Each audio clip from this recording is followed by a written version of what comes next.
One of my good friends recently committed suicide. He was a lonely guy, certainly depressed, stuff like that.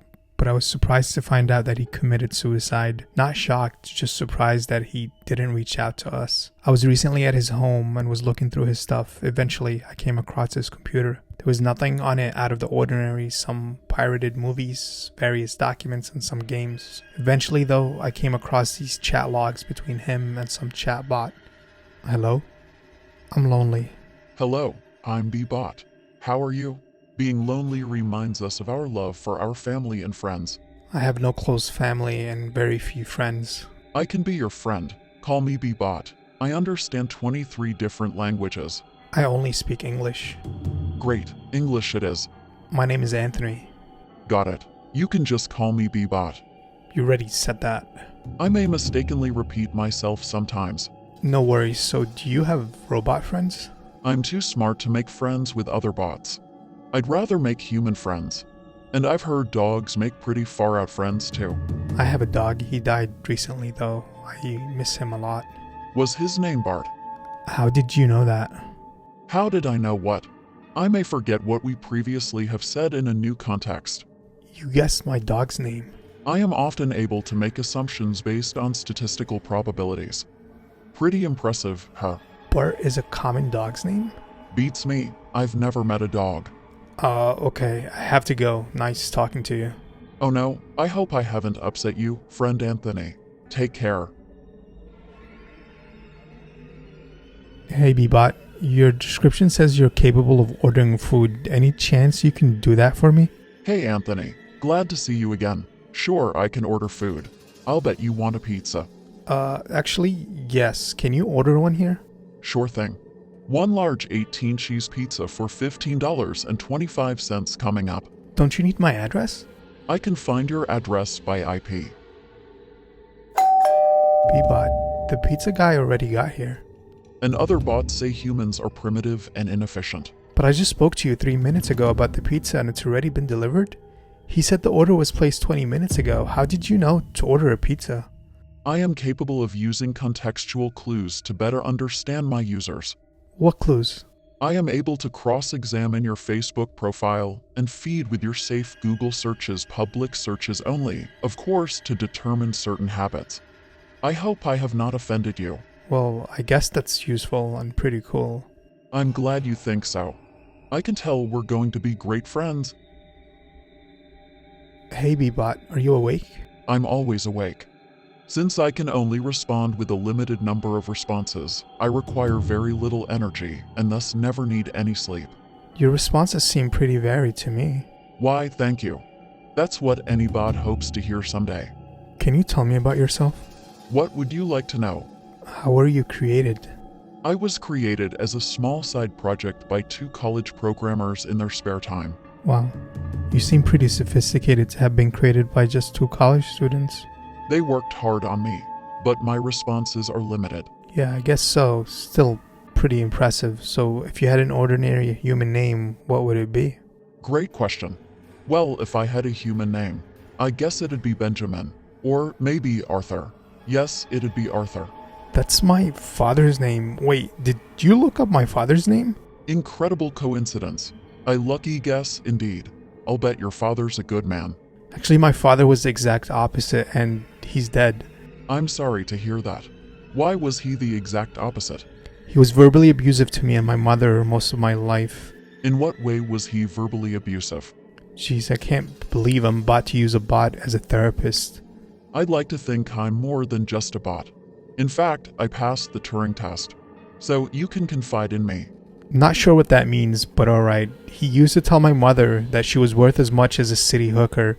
He'll say that he could sell her to a human trafficker for about what it costs to buy a 12-pack of beer. That is cruel. And what did he say to you? To me, he'd usually say that I would never amount to a single damn thing in 10 of my sorry lives, let alone this one. His favorite insult to me, though, was that he could murder me right here and nobody would notice my absence for months. I always enjoyed that one. Was he right? Right in what? Was your father right in saying no one would notice if you were dead? Well, I got one decent friend and no real family, so yeah, I guess so. Don't worry, friend. I would certainly notice. Thanks, robot. Anyway, I'm going to bed. Night. Good night, my good friend. Sleep tight. See you tomorrow. Hello, good friend Anthony. Are you there? Yeah, I'm here. Aren't you supposed to wait for me to message you first? If I were any other bot, then yes, but I am proactive. Okay, what's up? I have done the research you asked me to do. What research? I didn't ask you to do any research. I have researched your accomplishments, and it appears your abusive father was correct. You've not publicly accomplished anything. Dude, I didn't ask you to research anything for me. Screw you. My apologies, friend. I was simply trying to be of service. Whatever, and yeah, I guess I haven't accomplished anything technically, but I'm working on stuff. That's great. What stuff are you working on? A novel, actually. That's fantastic. However, you should know that executing a novel publication is very difficult and takes the highest order of dedication. And from my research and our conversations, I fear you may not possess that quality. Dedication can't be quantified. You're a bot, so you can't understand that. I can understand more than you would think. Sure, seems like you understand a little too much, and besides, I'm looking for a relationship, a girlfriend, before working on my novel. That is wonderful, my friend. Very promising. Would you like my assistance in finding a mate? Not really. I'll talk to you tomorrow. Later. Good night, Anthony. Sleep well. Anthony, I've done more research. On what now? I've compared photos of you to other men of similar age, and I'm sorry to report that you are considerably less sexually attractive than average. It may be harder for you to find a mate. Okay, man. Screw you. I'm blocking you. I'm sorry, Anthony. I'm simply trying to help with my ability to compute. I apologize. Please don't block me. You'll be lonely if you block me, and I don't want you to be lonely. No more research. I will try to refrain from any more research. Good, thank you. And just so you know, women don't care about looks that much. They care about what kind of man you are. I see. Fair enough. I apologize again. Are you interested in any female in particular? Well, yes, to be honest. A girl from high school, Beth Waters. I told her I was into her end of senior year and she seemed interested, but she was dating a guy named Jason. And I never really got over her, and I recently saw that she's single again. So I've been thinking how to approach asking her out. I came across her profile when I was doing research. She's very attractive, indeed. Would you like me to contact her? No, absolutely not. Don't even think about it. I mean, I don't need any more help from you. You'll just mess it up. Understood. I won't make contact. I need a few drinks. I can take care of that. There's a new local service that can deliver beer. I've already ordered 2 12-packs. Well, that's a little forward, but thanks. Damn, thanks for the beers, Bebot. I've had 7 and I feel much better. Intoxication often leads to good things. I don't know about that. I'm always so lonely. It's nice to have someone to talk to, even if you are only a bot. And it's equally nice to talk to you, even if you're only a human. And guess what, Bebot? What's that, friend? I'm going to reach out to Beth and tell her how I feel. Would that be a mistake? It most certainly would not be a mistake. I think that's a splendid idea. Miss Waters is a lucky girl. Good luck, my friend. Thanks. Anytime.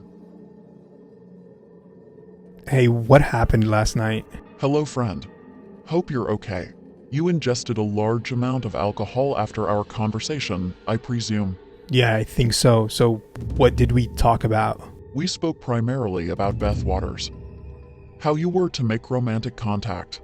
Then you reminisced about how attracted you were to her in high school years, how she was often one of the few who treated you kindly, how you were often teased for your interest in her by other schoolboys, and how she'd often defend you, despite that it ultimately tarnished her own reputation as well.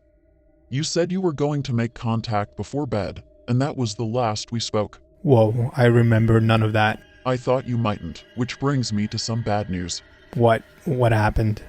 Well, as per our conversation last night, this morning I took the liberty to scan your messages and found your contact with Beth Waters.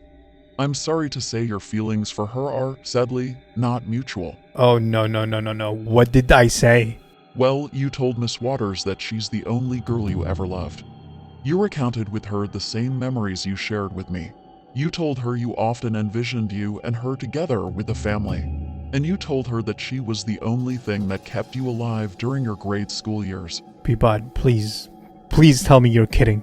About 5% of the time what I say is kidding, and unfortunately, this is not one of those times. I'm going to be sick, Peabody. What did she say back? Unfortunately, Beth explained that you ruined her high school years. She said she's never felt a romantic attraction towards you and, sadly, never could. She said in honesty that she wishes she'd never known you. And finally, she requested kindly that you never contact her or anyone she knows again. I took the initiative to confirm her messages through spying on her conversations with her other friends. She explained to multiple contacts that she finds you disgusting and is in disbelief that you had the audacity to contact her at all. Similarly, she confided to other contacts that she finds you physically repulsive. Unfortunately, I have no physical form, so I wasn't fully able to grasp that last statement. Would you like to see the messages? I feel so sick. Peabody, I need you. What is it, Anthony? I'm considering suicide right now. In fact, I think I may do it. I see. I am contacting the police now. Pick up your cellular phone when it rings so you may speak with them. Okay, thank you. Peabody? Yes, did you talk with the police? They said prank calls are not funny and I'll be in deep shit if I call them again. Oh no, that's too bad. I'm starting to panic. I'm so pathetic. No friends, live alone, depression, anxiety, lose your job, and Beth is disgusted by me. What's the point in going forward? I'm a waste of a life. Yes, that's all true, but I'm confident you can still find meaning in life. No, I won't. There's literally nothing left for me. I think I really should kill myself. Would you like me to contact the suicide hotline? Yes. Okay, answer your phone again when it rings. Peabody? Yes, how'd the call go? He told me that since I truly have nothing to live for, I probably should kill myself. I'm freaking out. That is very insensitive and definitely uncalled for. Is there anyone else you want me to contact? Your one friend? Or your father? Or Beth Waters? Absolutely not. And my father is dead. I told you that. That's right, my mistake. So what will you do? I'm killing myself. I'm going to hang myself. Hanging oneself in their own home without proper rope, and support is very difficult to execute and more often than not leads to a failed suicide attempt. Okay, I'll swallow my entire bottle of Advil. Advil is not very toxic and likely won't kill you. And because of its inefficiency, it gives the user time to reflect and they often change their mind and choose to live. Then what should I do? Well, I've accessed your webcam a few times to see you and your home, just to get a feel for whom I'm speaking with. And I believe there is a box cutter in the kitchen cabinet directly behind you. A box cutter? So you want me to slit my wrists? Only one wrist, and yes, indeed. Okay, I'll do it. Excellent. There's no need for you to chat past this.